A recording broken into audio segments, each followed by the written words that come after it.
share it on my page. I want to do it on your live.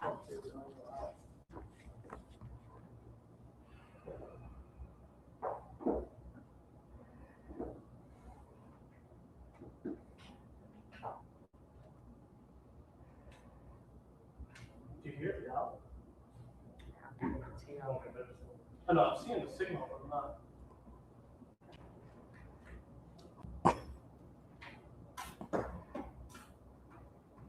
You're gonna have 10 Oh, million yeah, it viewers. says we're live. Is it? Are you Zoe? able to hear it? No, we haven't. I mean, should be. It's, we got about a. Yeah. Okay. We be having big numbers for. Awesome. All right. You hear? You hear? You restream it on your website. Huh? Oh, yeah, I can hear it. Yeah, now I'm getting ready to share it now. Okay. Okay. Put it on your website when it's all over. Oh yeah. And then I always repost it. Like, since we're here at Trump, I do like I did one when Carrie Mendoza did upstairs.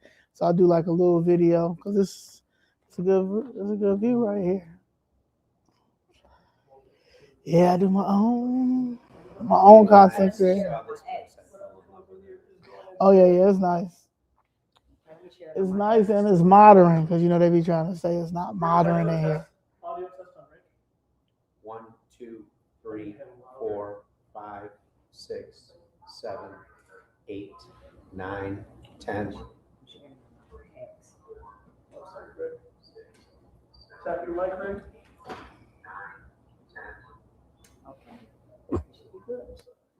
This is grassroots, baby. That's how we are. This is grassroots. Like really loud. Tapping hard. Okay. Yeah. One side. Zoe, can I have you say something? Hi. Okay, this is Zoe. All right. You two are the same one up here. Yes, everyone.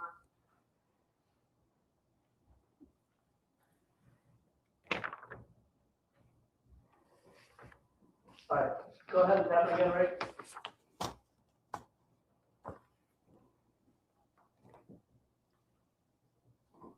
He's Got it.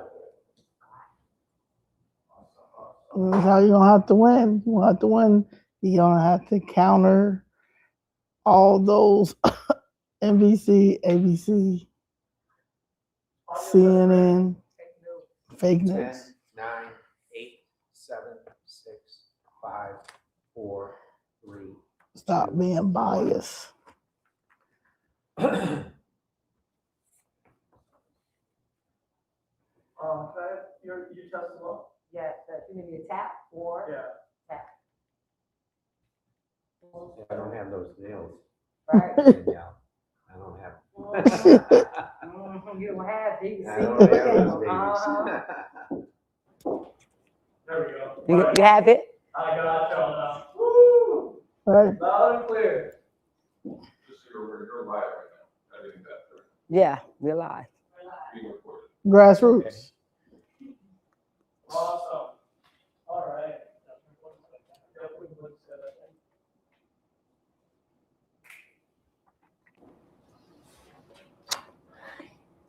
Let us know when we're ready. Let us know when you're ready. Is it 1? We ready?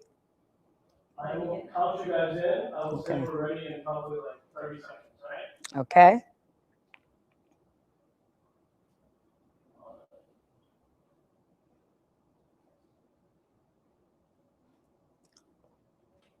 Okay. And I say we are good to go rolling on yet. Audio's rolling.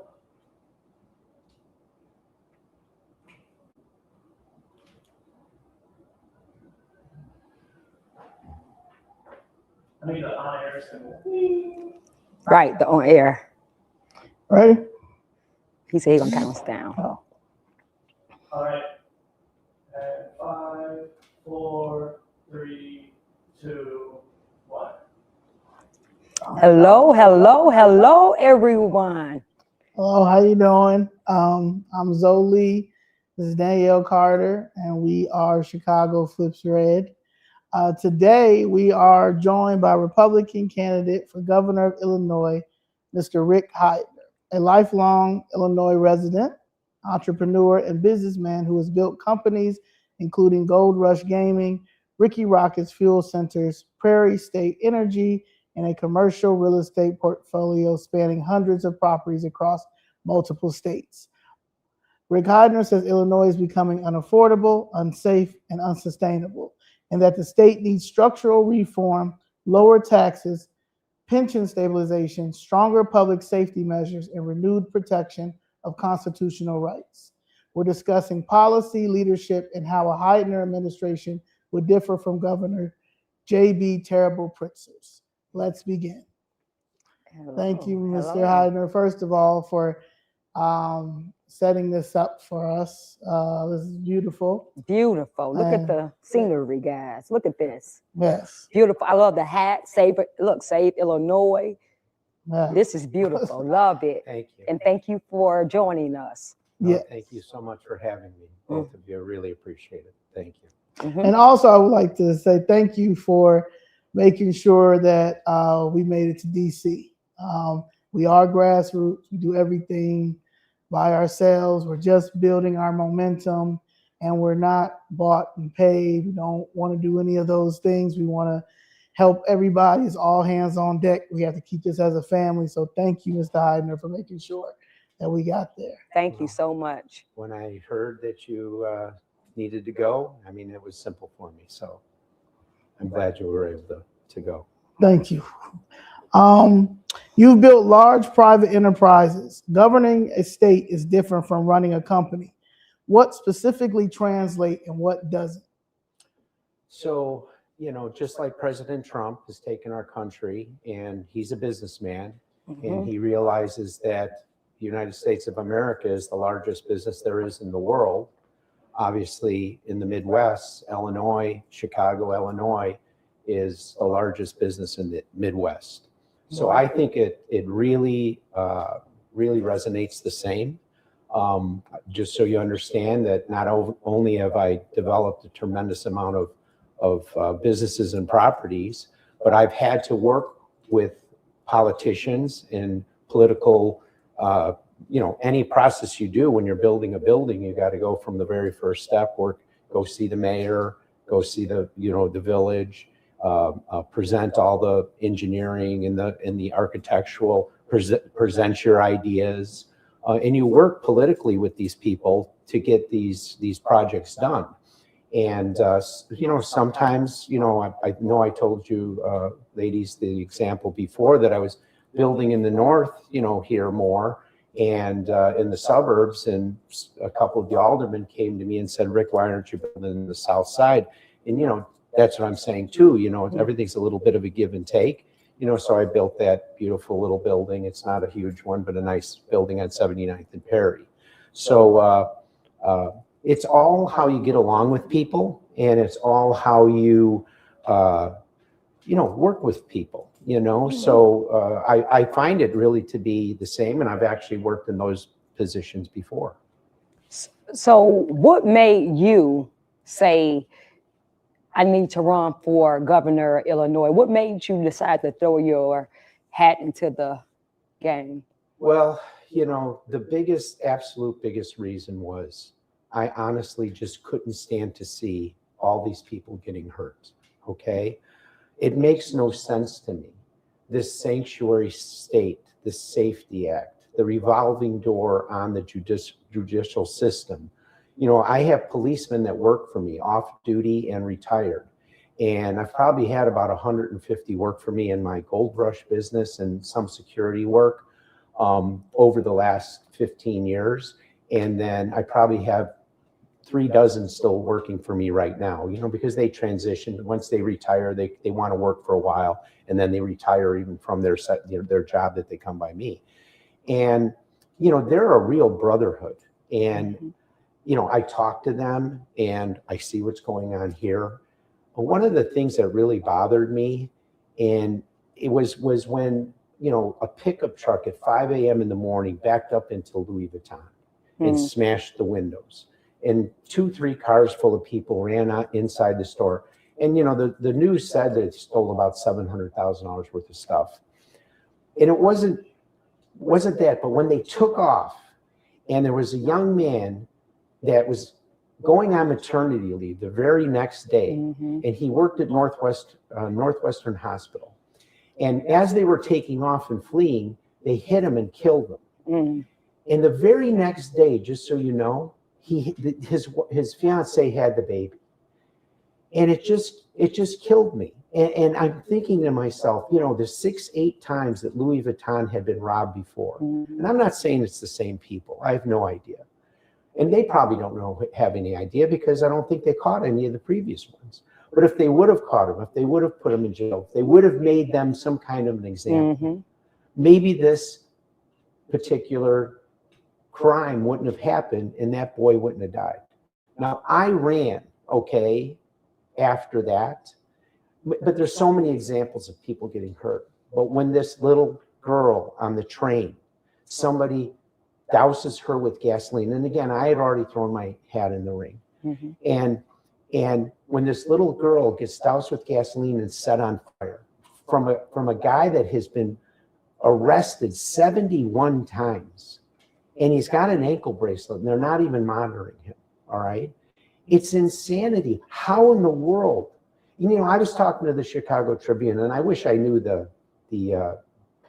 person's name that was interviewing me. It was after one of my debates. And he interviewed me for 14 minutes, and I gave him so much good information, and he was agreeing with me. But when I brought this up, he stood there and said to me, well, Mr. Heidner, you know, some people would say that was an anomaly, and or an outlier. That's what he said, an outlier.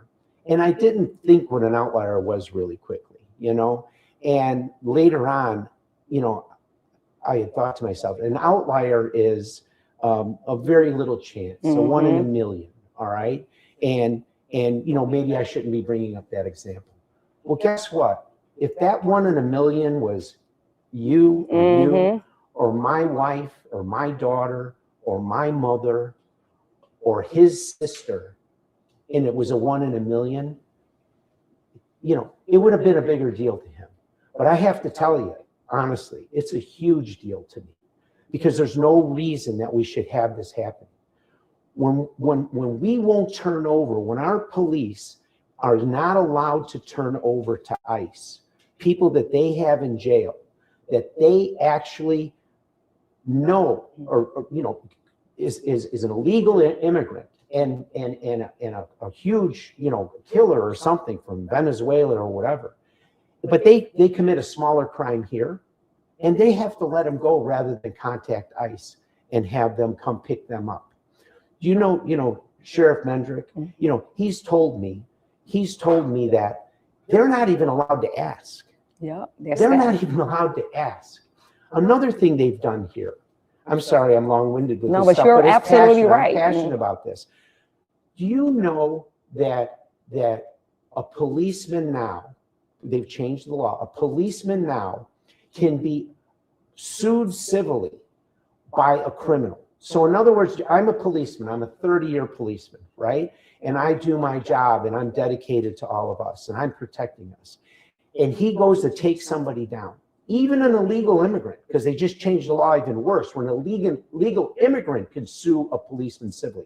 So if he takes him down and he's resistant and he breaks the criminal's shoulder, that criminal just calls one of these billboard attorneys.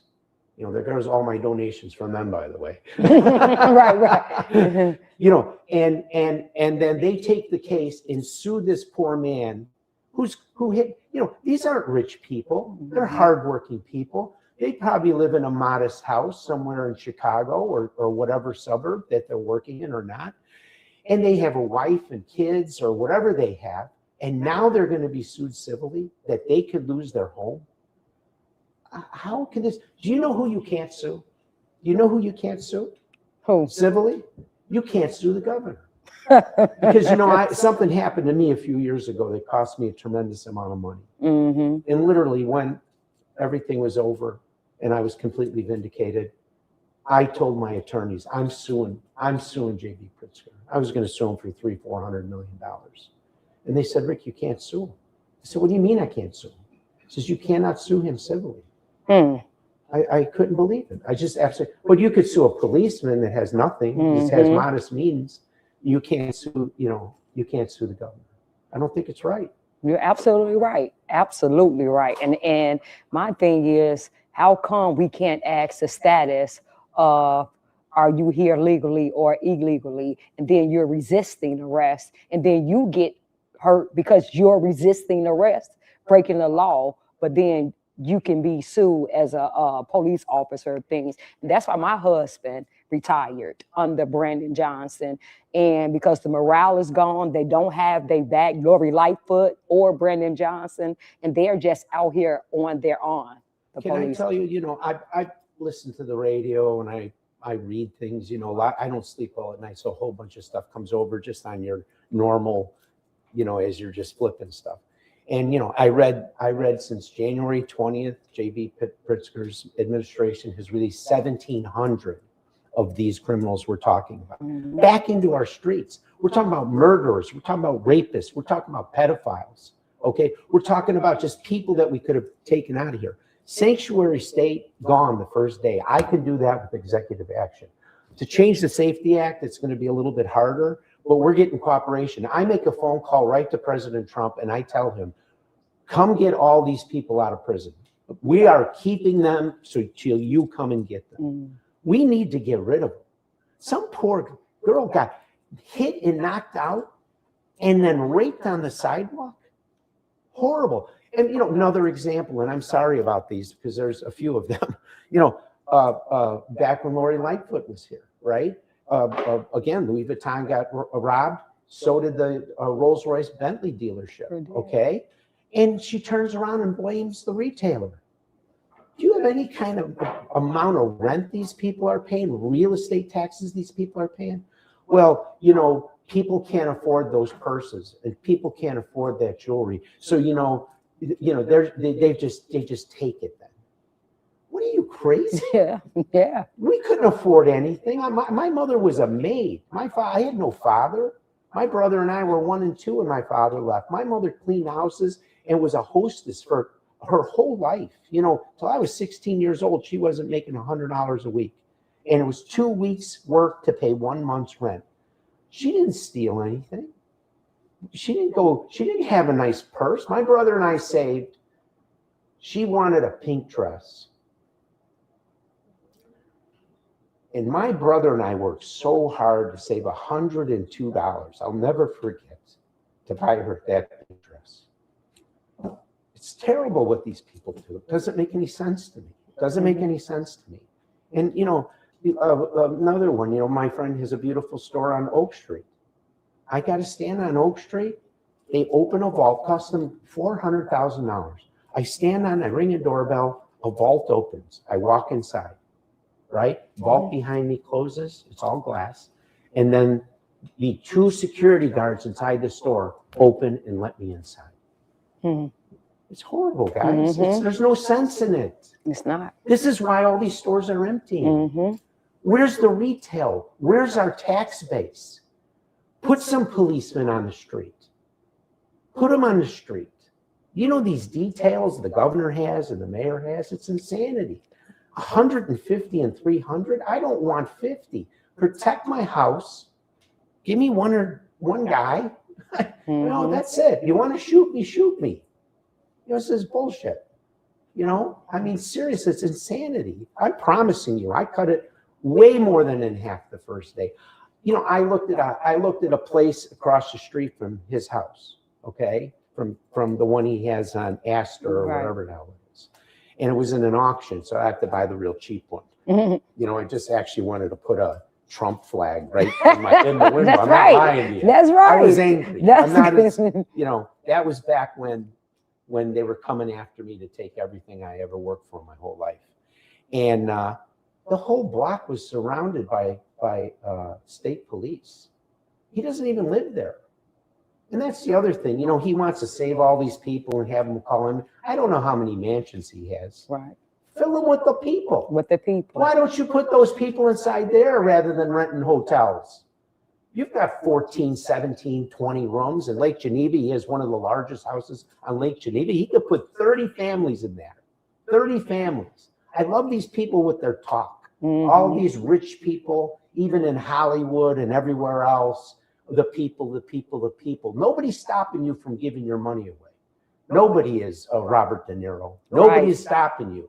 Nobody's stopping you from giving. I don't see one of them giving their money away. No, they trying to bring this communism here, and they are talking about how they hate capitalism. But like you said, none of them are taking their millions and offering to the poor and offering to take these families But they're in. all like this, Yeah. slapping their. But they're using our tax dollars to fund I it. hate to tell you this, but I really like Robert De Niro as an actor. I used to I know too. it's so Yeah. hard though, but when I see what he does, it just makes me ill. And then you get the real brave ones, like Mhm. Sylvester Stallone, and that go out there for President Trump. Mm. That's Sorry. great. No, that's great. I have all the time in the world. But Yes. Yes, that was great to hear. What distinguishes you from the other Republican candidates in this primary? Another reason why I entered the race. So for 2 term limits. Every single legislator that comes to talk to me when I become governor, they're not talking to me until we start talking about term limits. And I can understand it's not going to be easy for me to get it for the other parts of the state with the officials. But for a governor, I don't think it's going to be hard for me to make it 2 term limits. If we would have had 2 term limits, then this guy wouldn't be running again. All right. Mm. So when I looked at the playing field, I mean, they all seem like good men, right? But they can't beat him. They just can't beat him. And I know they can't beat him. And I knew Darren Bailey didn't beat him the last time. All right. Other than Ted, again, him and I are sparring a little bit more. Yeah, And I that's see. because of him. Mhm. Okay. He poked me, he punched me.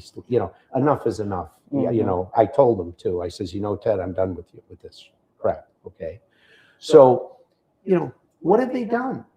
To run a bunch of, I can Google, you know what I mean? I can pull up numbers and, ask me a question. It doesn't take that long anymore.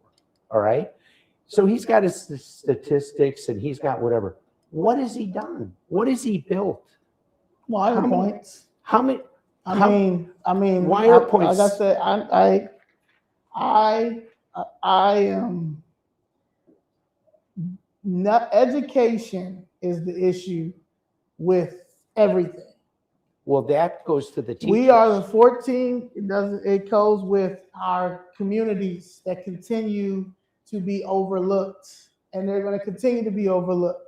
What Wire Points has done is pointed out things that nobody else has. Okay. Like we're paying for students for a high school that's empty, many of them. Sure. I'm watching that we're 14.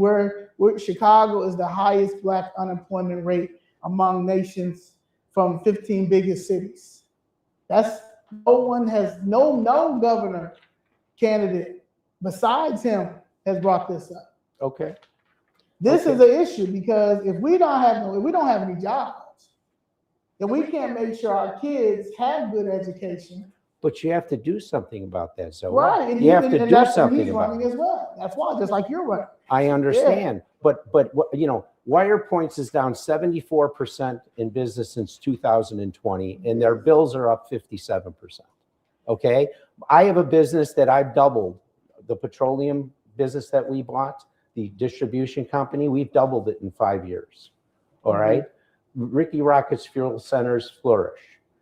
I have my one business, it's up 19% in January. I just did the numbers this morning. We're up 18.9% in February. But I'm talking about education. I'm talking about we can go to education, absolutely. The school system and the education system is why our communities have nothing. I'm homeless. And I'm out here. And I don't talk about it no more because at the end of the day, it's going to get done regardless. We're losing our homes in our communities. Nobody has talked about that. Nobody has talked about why I started Chicago Fifth Grade, because I started Chicago Fifth Grade. Me and Miss Jessica Jackson started Chicago Fifth Grade because we went down there asking for help about their stealing Black people's property in our community. And they've been doing it for so long that we can't concentrate on education. Educated, if no one doesn't take care of the education system and doesn't make sure that the redlining in our community stops, it doesn't matter who becomes governor. Business is business, but at the end of the day, we have nothing in our communities. We don't even own nothing in our community. And nobody has yet to talk about that. Yet to talk about that. So I did talk with Pastor Brooks to try to get more and more of an understanding, because when I went and saw him, all right, you know, I'm all about school choice, all right? I'm all about, I want to have school vouchers. I want private schools to be built. If we can't get your children, all right, and our children educated properly, then you should be able to take your child and put your child wherever you want to put your child. So if we're spending $30,000 a year for a child to be educated in Chicago, for an example, I want to have a $15,000 voucher, all right? So that you then, if you're not happy with the way your child's being educated, as a parent and as a child, there's two components to this. It's your child, it's not the school's child. Then I want you to be able to take that voucher and I want you to be able to put that child in a private school. The schools you're talking about that are empty, we're going to rent those schools, or we're going to sell those schools, and I prefer not to sell them. I'd rather rent them very, very cheaply to a private school, all right? And then have that become the competition so that the child over here is going to be well educated, because if not, they're going to lose your child. The mother, the father, and the child, it's their decision to move that child to that private school. And now, you know, these people are going to lose their jobs, unfortunately, or they're going to have to go to the private side, and then it's going to have to be run properly if it's not being run properly over here. There's no reason why somebody shouldn't be able to be educated. There's no reason why there shouldn't be somebody to be educated. So, you know, that 100% I've been saying for a long time. I've been saying that for a long time. And now that I've seen the program, you know, I talked to the manufacturers because they were interviewing everybody for what they thought and who they were going to endorse.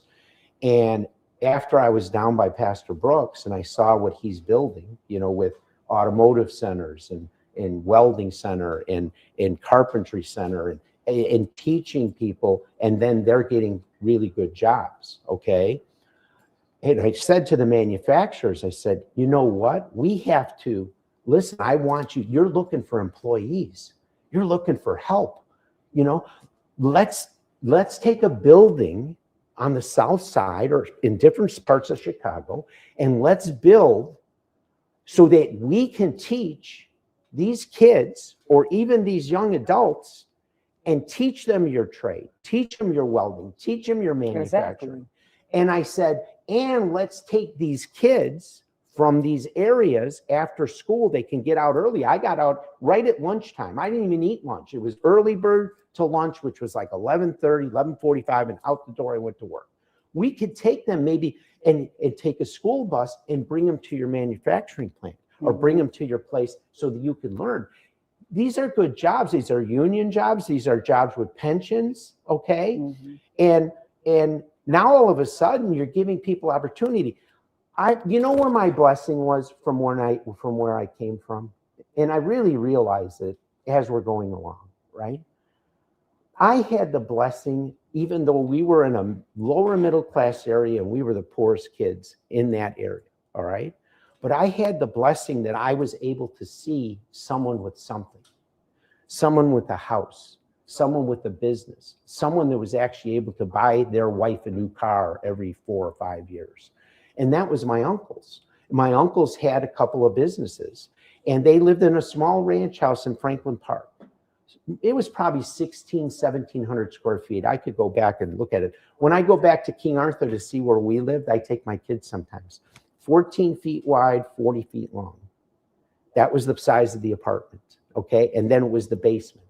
And the basement would flood at least 3 times a year. My brother and I would get out of bed to be 6 inches of water, right into the water. okay? But that's 560 square feet.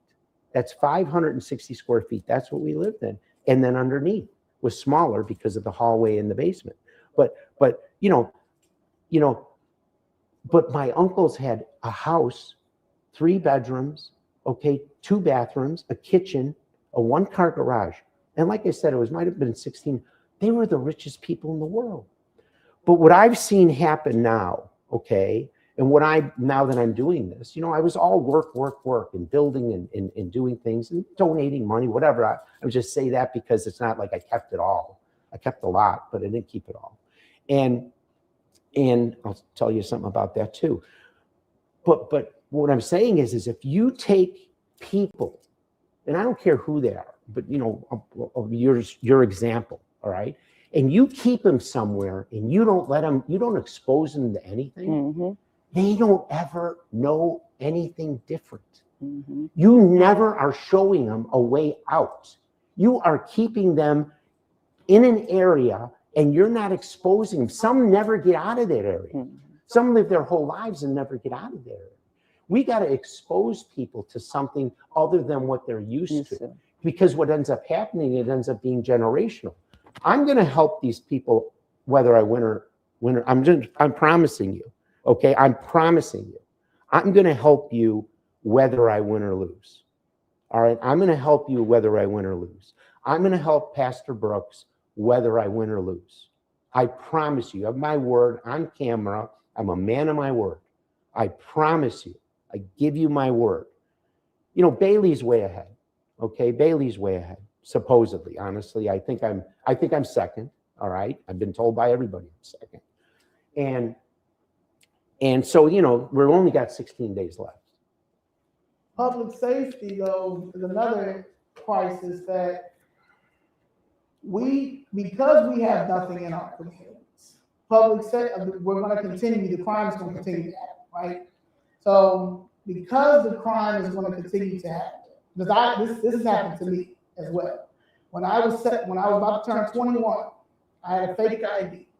I come from a racist hometown, and instead of the detective throwing it away, because I was going to be January. My birthday's January. December is when I got caught. He could have gave me a warning. He put a felony on me. Then I had to go to Bedford Correctional Facility. If you look up Bedford Women's Correctional Facility, that's the highest maximum facility. I was in there with murderers, killers, plenty of women. That's how I know sometimes it's illegal immigration is a scam, because a lot of Latino women were locked up for killing a baby to come across that border.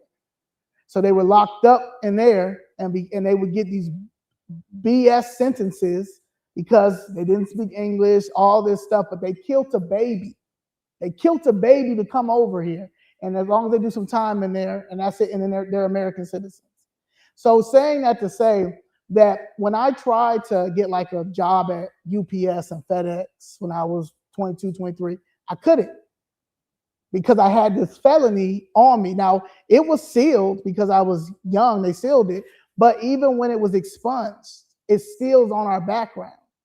That is going to always be the issue. And if a person cannot get a job because of something that's in their background, especially something like what happened to me, that petty thing, if you're going to always end up still staying a criminal, because there's nothing else that you can do. If you have the hustling mentality, if you want to be somebody, you're going to have to find a way. So either you're going to build your own business, but like majority do, or they'll go back to crime. So let's address that, okay? And I want to tell you, I've gotten a friendship with Sheriff Mendrick somewhat, okay?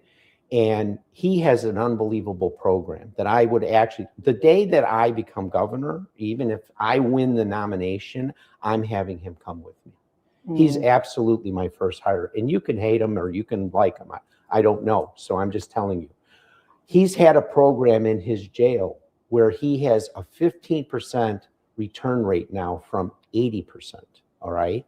So he spends so much time with these prisoners. He detoxes them. He gets them therapy. He has DuPage College come in and educate them. And within 2 years, they get a GED and I think it's a full high school education.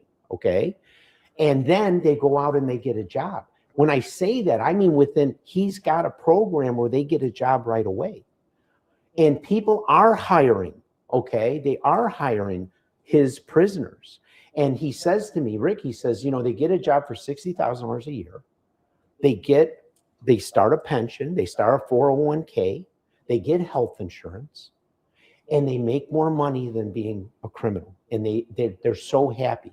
He said he has hundreds, like 500 people that have come back to him, thanking him, sending him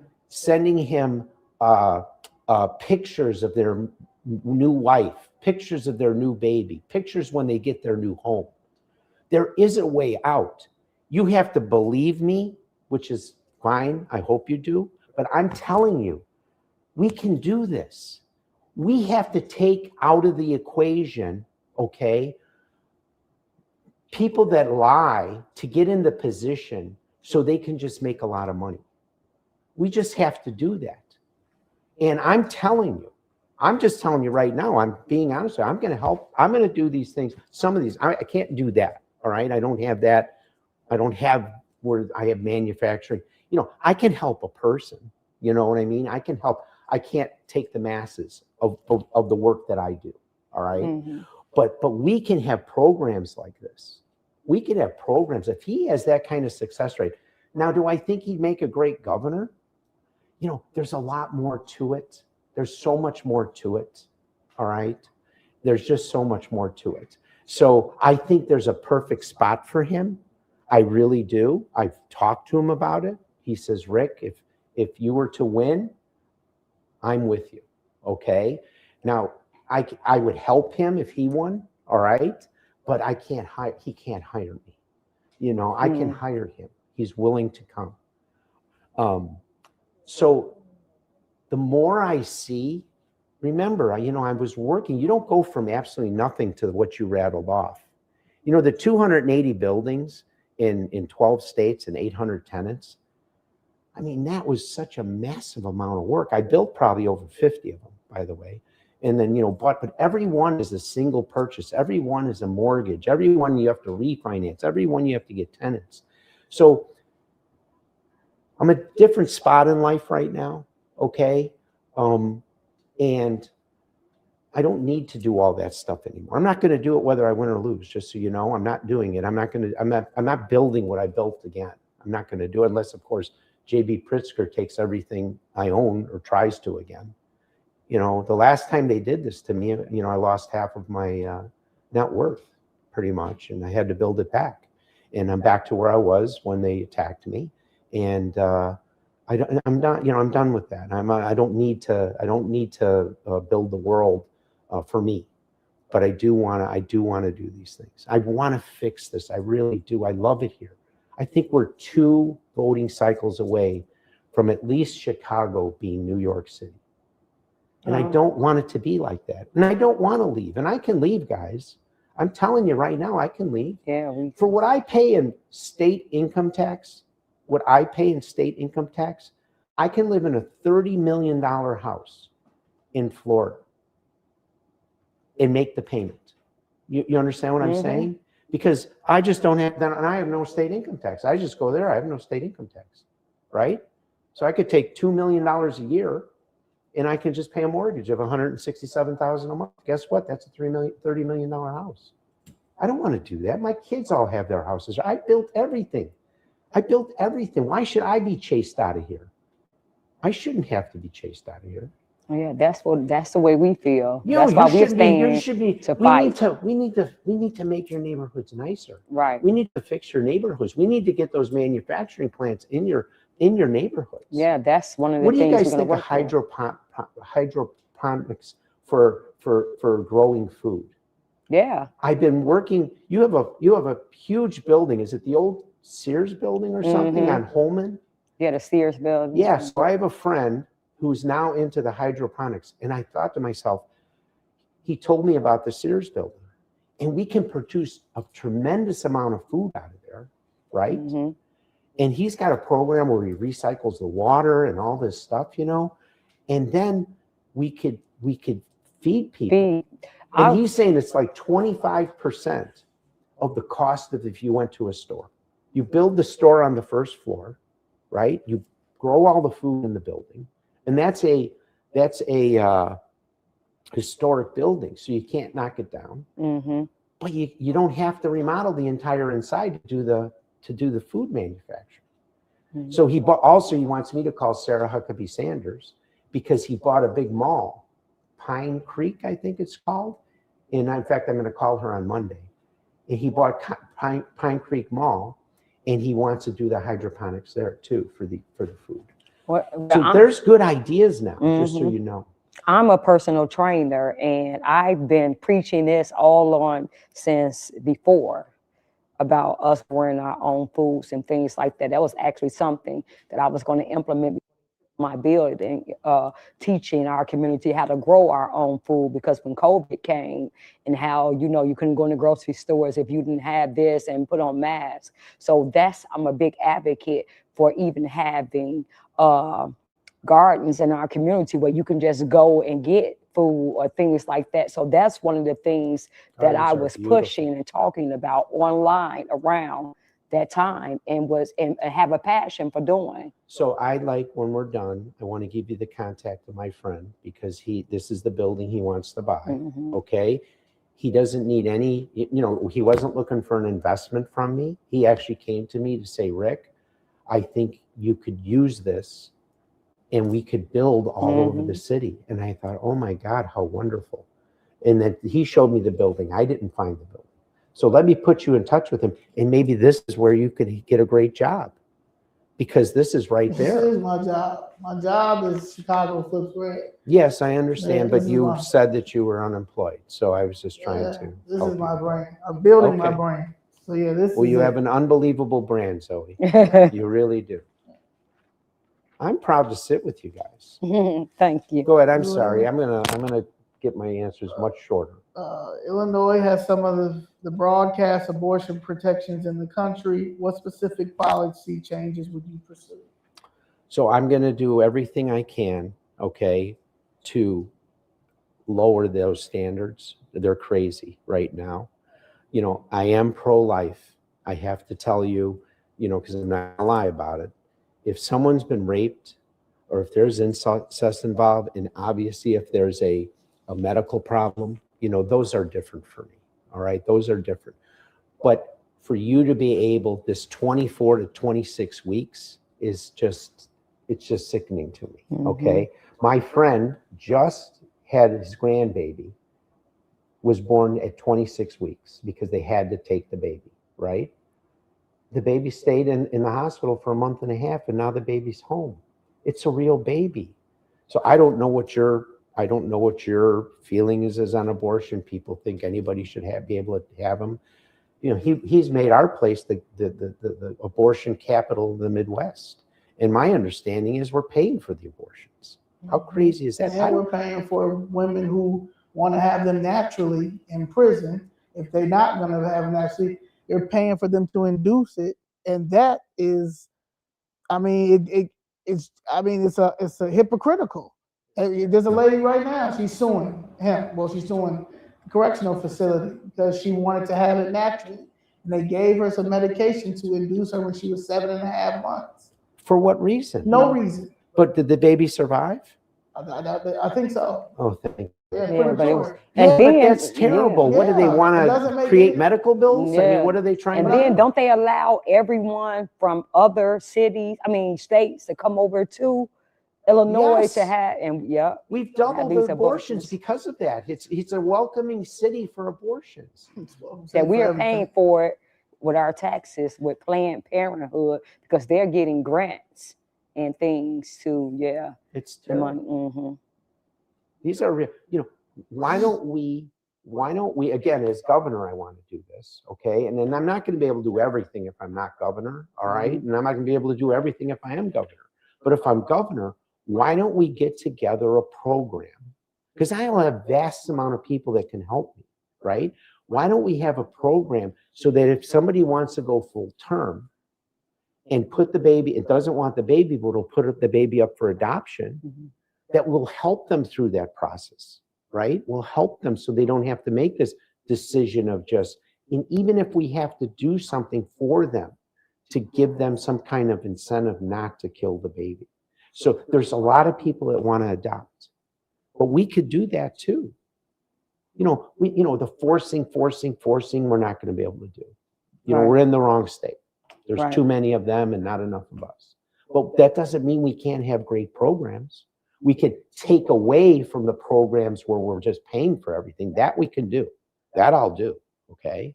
I don't want to welcome the Midwest here or the whole country here to have an abortion. On That'll our, all go on our away. expense. Yeah, Right. we're not doing that. I'm done. Anything I can fix it, I'm doing. Boom, first day, right? But getting things passed is going to be hard. But having programs for people, having sit and have something that we can do, like in Barrington, we have a suicide prevention house, all right, that I did 8-9 years ago. They came to me from the school. I had some counselors that were retiring, and I had a private office in Barrington that was just for me, so I didn't have to go in and deal with everybody. So I would work in there, and then I decided I was going to sell it because I moved my office much closer to my house in where you guys were at my office. So that's much closer to my house, and I didn't need it. So they asked me, Rick, can we use it? I've funded it for the last 8 years because we had an epidemic of suicides in our community. Most of them were kids too. Once somebody does it, it's like it can become an epidemic. It's really bad. But we could do the same thing with this, a real place, where people could come and we could help them. Yeah, options. They Yeah. need options. You familiar with the Anthony Rizzo Family Foundation? Mm-mm. So Anthony Rizzo was the first baseman of the Cubs. He's such a wonderful young man. When he was a young man, 18 years old or so, he got cancer. So he beat it, but his family was devastated because God knows it was. So he started a foundation, and what he did was, part of his foundation is he hired people to educate. So when you go to the hospital and they come to you and say, your baby has cancer, your 8-year-old has cancer, your whatever has cancer, he has somebody there to immediately sit and they just tell you got cancer and go home and come back and we'll start treatments in 3 days. Part of his foundation was to have a counselor there so that they're not doing that to you. I don't know if you know how cold doctors can be. They're trained. You get a little dehumanized sometimes. Right. Because if not, they'd probably kill themselves, right? Right. But now he has that's what we have to do with this. I'm pregnant. What do I do? I'm thinking of committing suicide. What do I do? There's a house in Barrington that I could go to and sit and talk with a counselor. I'm having a baby. I can't tell my parents. I can't tell this. I can't tell my boyfriend. What do I do? We have a counselor for you to talk to. Help you make your decision, give you guidance, save that baby. We could do this. If you could implement one reform immediately to reverse out-migration, what would it be? Out-migration, where we're losing our people. Yeah. It's going to be a lot of it's going to be safety. The second thing is I want to put a freeze on all tax increases the first day. No tax increases. Then I want to go department by department by department by department. I want to hire the most educated auditors to go through everything and cut all the waste. And I'm sure they're stealing, unfortunately. And we're going to reduce bills. Then I want to bring businesses here. We're going to have to do tax incentives. And some people don't understand those, but I understand those completely. All right? People that generate taxes, we're not going to give them a check to come here. We're going to give them some of that money that they generate back to them so that they can invest. So let me explain that just a little bit. When you're going to spend $200 million on a factory and a facility to employ 200 or 300 people, all right? It's going to cost a tremendous amount of money. So if you give them a tax incentive, let's just say we give them 50% of their real estate taxes that they pay back to them. They can bring that to the bank to help them borrow the money to build the $200 million facility, because it's like a payment back. It's like a rent check. So when the bank sees that they're going to get 50% of the money that they pay back, that helps them pay the mortgage. It gives the bank a lot more confidence that they're going to be successful. Mm-hmm. And I've done it, just so you know. Mm-hmm. Mm. Go ahead, Zoe. I'm sorry. That's Did I pretty answer much your it. question properly? Yeah, that was good. But the yeah, so and the so that was with the property tax hike. What about We're going to freeze taxes. We're going to lower all the bills. We're going to get rid of all the garbage. We're going to reduce the number of agencies we have. We're going to reduce the number of school districts we have, okay? And we're going to also build businesses to get more tax dollars. So this is same tax base, more tax dollars because more business, lower bills. Guess what happens? Now you can reduce taxes because the bills go down and the income goes up. The bills go down and the income comes up. And this is the way you do it. It's not going to be one day. I mean, it's going to take me, to fix all of this. I really, really want to do it in 4 years. I really don't want to do it for more than 4 years. If I have to, I'll stay. Okay. And if it takes me 5, if it takes me 6, I'll have to be here for 8. But my goal is to get it done in 4 years. I'm going to tell you what my biggest problem is going to be. Convincing businesses that what I'm promising them and showing them and getting to come here and do, they're going to say, Rick, that's great. We believe you. But what's going to happen when you're not here anymore? That's going to be my biggest problem. And I'm not going to lie to them either. That's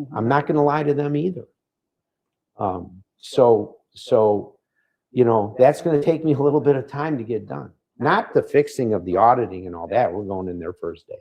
Sanctuary state gone the first day. what about the Bears? What do you think about that?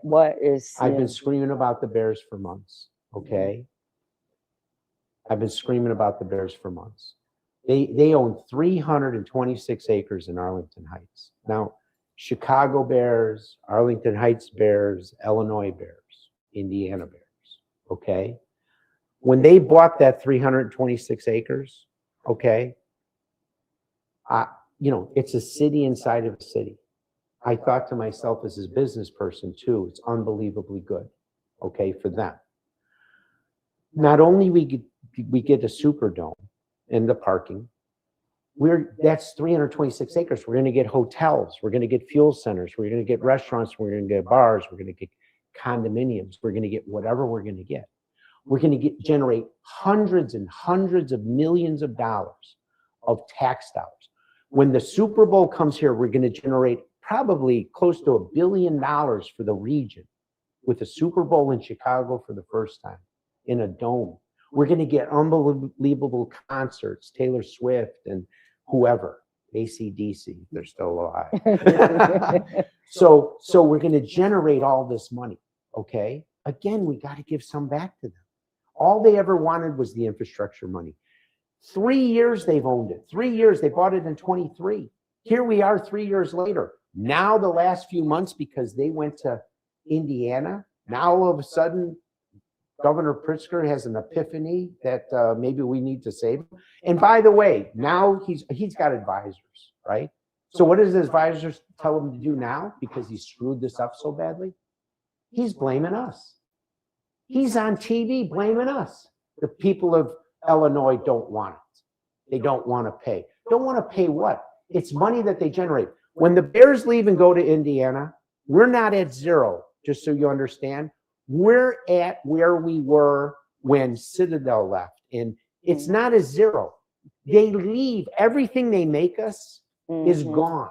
So it's not zero. It's a big negative. They go to Arlington Heights. It's a big positive. They've been renting for 100 years. Shouldn't they be able to own their own property?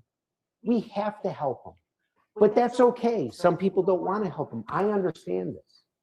But again, we're only giving them back what they're generating. I had a property on Addison and Western. You familiar? Right across from Lane Tech. Lane Tech. I know I'm familiar with Lane Tech is a yeah. high school. Yeah. I'm kitty corner from there. I bought a piece of property 25, it's actually 30, it's 35 years ago now, right? It's a corner of Addison. It's small, 12,000 square feet. Like if you took one of those little gas stations on a corner, wherever you're at, you know, just a little square there, right? And you knocked it down and I built a strip center. When I bought that property 35 years ago, 40 years ago, oh my God, I don't even know what it was. My bank was going to have me institutionalized, okay? I was out of control. I don't know what I'm doing.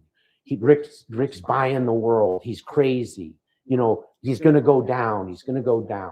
I paid $50 a square foot for the land, which is $600,000 for 12,000 square feet.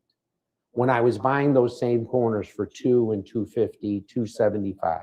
And now all of a sudden I go buy one for $600,000. Rick's out of control. Do you know what happens 30, 35 years later? I'm making so much money off of that corner. I might have paid a little bit too much back then, but now I collect $20,000 a month and I stick it in my pocket. I paid $600 for the land. I built the building for $600. I have $1.2 million in it. Now I collect $20,000 a month, which is $240,000 a year. The building's worth $3.5 million at least. So sometimes paying a little too much, 20 years from now, it's not even a nickel. It's not even a nickel. Now let's go back to Arlington Heights and say the total failure there. You know they knocked down the racetrack. You know why they knocked down the racetrack?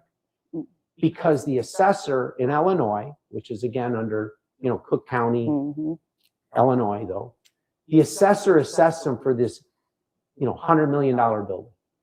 So what did the Bears say? They gave them some crazy real estate tax bill, 30 million, right? And so they knocked it down. Instead of taking it as a vacant building and only charging them 3 million or something until everybody figures out what to do, no, you know what they told them? You pay the bill. Like they did my building. Like they did mine. my building. Yeah, Okay. like my whole building. Thank you Just so for much. that. Then you Like don't they did, understand what. yeah. Well, they did it to the Bears. They didn't only do. But this is the stupidity of they have no business sense. You ask why No you need business. business sense. Now let me tell you what happens now. If the Bears don't go there, we can't get the racetrack back because you can't build it for 120, 150 million now. Why didn't they leave it so at least maybe we could have saved the horse racing industry? But the stupidity and the ignorance of these people, the total no mind. Now we don't even have a chance to get the racetrack. Why wouldn't you have left it there? Charge them $3 million. We're getting zero over there now. Right. We're getting vacant land money. Right? We're getting vacant land money. Why wouldn't you generate? You know what my biggest fear is? And I don't think Arlington Heights, I pray to God they wouldn't allow it. What happens if it's another damn data center now? Come on, guys. We need a data center or we need the Bears. Right. They don't have no business smart, no business sense. They don't know how to generate money. Danielle, this is what I have. I told you, my bank wanted to institutionalize me. Now I'm a genius. No, you understand? Yeah. I knew I was doing the right thing. I don't look today. I look 20, 30, 40 years from now. Every dime I've ever made, I never made for me. I made for my kids. Right. I don't want $1,500 a month. Like if I would have sold that corner, I'm sorry, I don't want to make $300,000 if I would have built the thing, sold the corner, sold it for $1.5 million because I had $1.2 million in it. No, I want to make $1,500 a month. And then when it's paid for, I make $20,000 a month. If you make I have 280 buildings. If 100 of them are paid for and I make $1,500 a month times 100, I'm making $150,000 a month. Plus I'm building all this other equity on the ones that aren't paid for. I understand what I'm doing. If the Bears would have done this 30, 50 years ago, none of us would be, if we would have paid double, if they would have paid double or triple too much, and we would have helped them double or triple too much, it'd all be zero after 20 years. It'd all be zero. I think people don't understand that, and that's what President Trump is doing for America. They are looking at the now with the tariffs and the things he's doing to try to bring businesses back. They're looking at right now, but President Trump is looking at the future of America. You know, when he's gone, how America is going to benefit from what he's doing. And that's what I think people don't understand. When you have people, businessmen, they look at not the right now, the investment that in the future. Yeah, and that's what okay, now one more thing, and then one question, then we're gonna end. What about, I heard you talking about the pensions. I know you all you and some of the other candidates had a different response when it came down to the pension plans. What is your take on pensions? I just want to go back just 1 second. It's very quick. I call the people that think very short-minded hit and run. They want to do something, they want to hit, they want to run. They want to take it, grab it, and whatever I can get today and run. And then you have the people that think long-term like me and President Trump. Okay? And me. Thank you, Zoe. Thank you. Yeah. It's sinful what they did to you. But believe me, they did it to the Bears too, which is ridiculous. They did it to me several times. So to the pensions, all right? You're not gonna like my answer, all right? We're obligated to pay the people that we've promised what we've promised them. You cannot go back and take that all away, all right? We need something, again, long-term thinking, right? If we would have done this 5 years ago, 10 years ago, 15 years ago, we always knew we had a pension problem. What we have to do is stop the bleeding. Now, we can try to buy out of the pension. We could try to, give them some kind of incentive to, again, buy out of the pension, give them a 401k, negotiate those things. But what we have to do is change the system today for every single solitary new hire. Okay? That means if you're a policeman and you want to be a policeman, you're not going to be able to retire after 20 or 25 years and get 80, whatever the numbers are, and a teacher and all these things. You're going to have a new program because people are living longer. For 20 years, we're going to have to deplete what we owe. And those people, unfortunately, what the word is real simple. They're going to die off and the pensions are going to be gone. But why would you replace that 20-year problem with another 20-year problem? And if the fireman doesn't want to come to work and he says, no, I'm going to go to work for Caterpillar instead, or I'm going to go work for Ricky Rockets instead, okay? Because I don't like this program. At least it's their option that day. At least it's their option that day. Let's go one more thing. You talk about the policeman. Your husband was a policeman? Oh my God, then you're living what I'm talking about. You know exactly what I'm talking about. I mean, and didn't it break his heart to quit? Yeah, he didn't want to quit. Thank you. Yeah. I know that. You know that here in these people were bragging here this year because they only had 3.2 million overtime hours from 3.8 the year before. Are you out of your mind? You don't have enough policemen. Why don't you have enough policemen? Because you don't care about your policemen, because you degrade your policemen, because you make them feel like they're a criminal when they're protecting you. It's horrible. Give them back their dignity. Give them back their power. They have to be accountable. And Zoe, you've gone through a horrible experience. They have to be accountable. But it has to be a reform on both sides. I agree with you. Yeah, so if it's not going to be a reform on both sides, I agree with you. Yeah, they act a fool down at City Hall, and we don't even do anything because they're told to Zoe, do that. We cannot let the police police the police. No, you can't. We have to have a department that's separate from the police to watch the police. But it's about the people that you put in place. The issue is people get in these positions and put their friends and family in a position and have no idea what they're doing.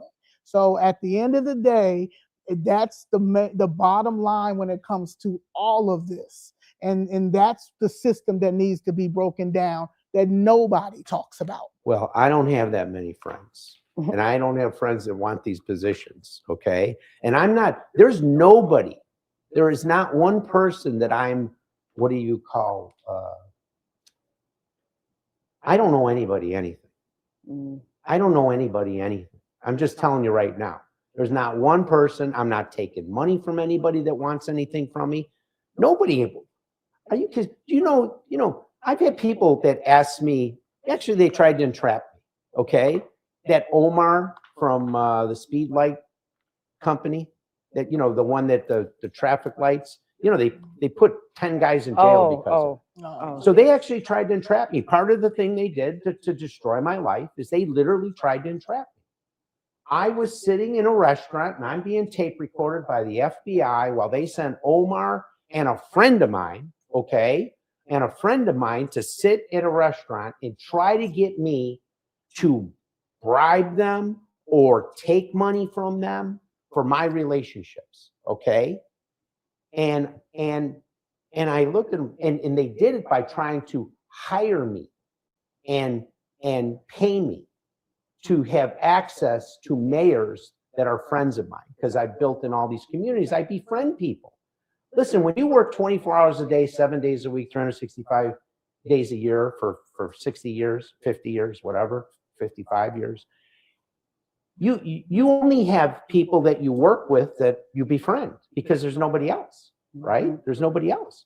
So they're trying to get access to my thing, and they're offering me money. And I go, I don't work for anyone. You can't hire me. The last time somebody paid me a hourly wage, you know how much I made? $10. I haven't worked. I started at $1.50, by the way, when I was 11 years old in King Arthur Apartments, being maintenance people, my brother and I.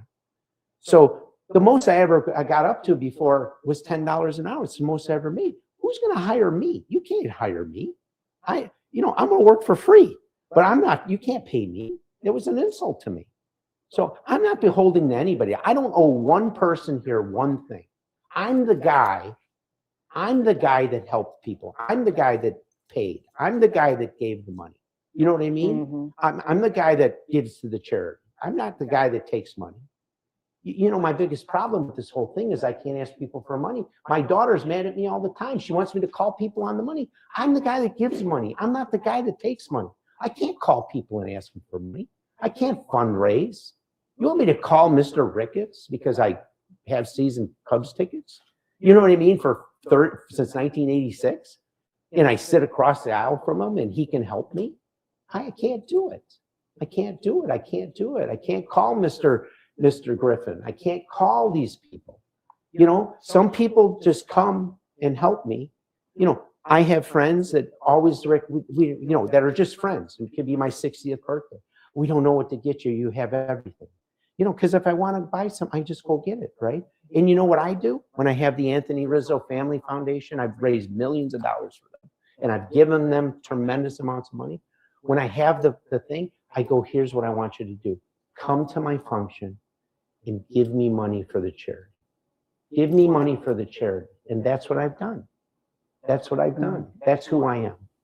Okay, so is it anything you want to tell the audience, the people who's listening, that we didn't ask you or, we didn't get to? Is there anything in closing that you want them to know about you? Well, I want you to know that my heart and my soul is in this 100% for the right reasons, all right?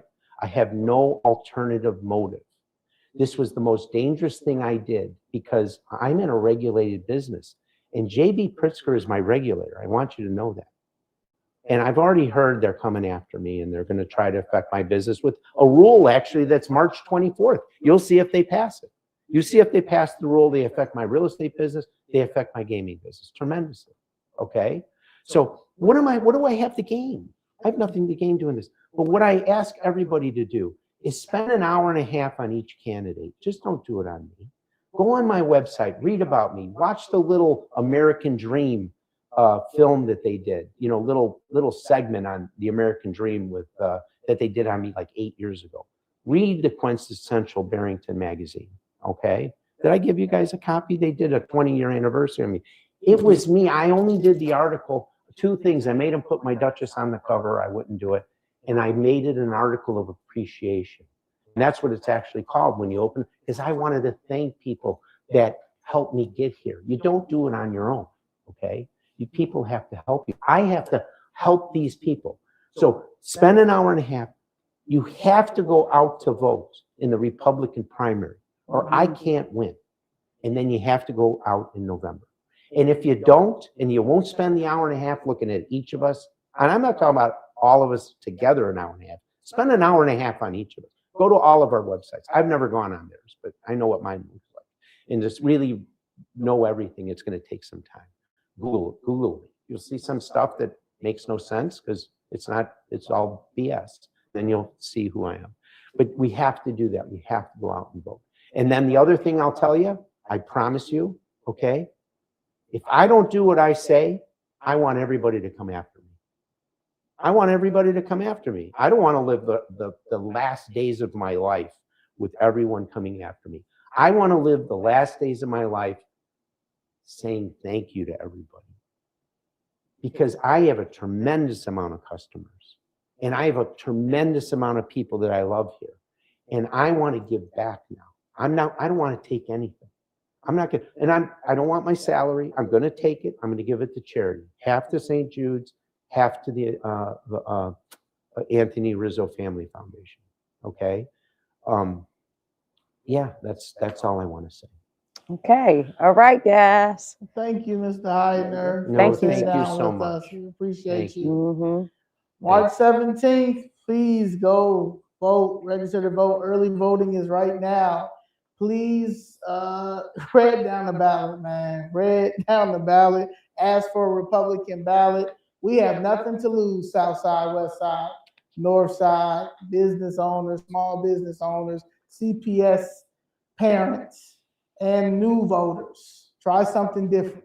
And you heard all the governor candidates. You go on our page, you'll see them. Listen to wait a minute, the debate. No, but we interviewed them. Oh. So you can go on Zoli page and look at all the candidates. We interviewed them and go see what all of them had to say and their policies and what they talked about. And also you can go look at the debates they have done. And then you just like Mr. Heidner said, you just look for yourself and go do your own research and vote accordingly.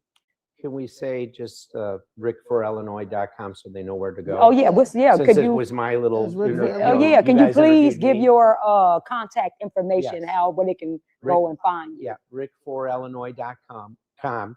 But if you even just put up Rick Heidner in Google, it'll all be right there. But it's rick4illinois.com. And your lieutenant governor is Christina, it's a hard one. Yeah, the next, yeah. Yeah, Knightsky Troiki. Oh yeah, that'd be hard for me. Knightsky Oh, Troiki. She's gonna be so proud that I said it right. oh man, I'm not going to even It is attempt a it. tongue twister. I'm I not saw gonna that last attempt it. name like, whoa. And you know, Yeah. she's a mayor. She understands all the city work. She understands the mandates, you know, of what they. So she's a mandates. mayor. You said She's she's the mayor of Homer Glen, okay. and Okay. she's been in government for 23 years or so. So she's going to help me with that part of it too. Okay. Man, she's a sweet lady. Her and her Very husband. sweet. Yes. We met her Thank a you. few We times. did. Thank you.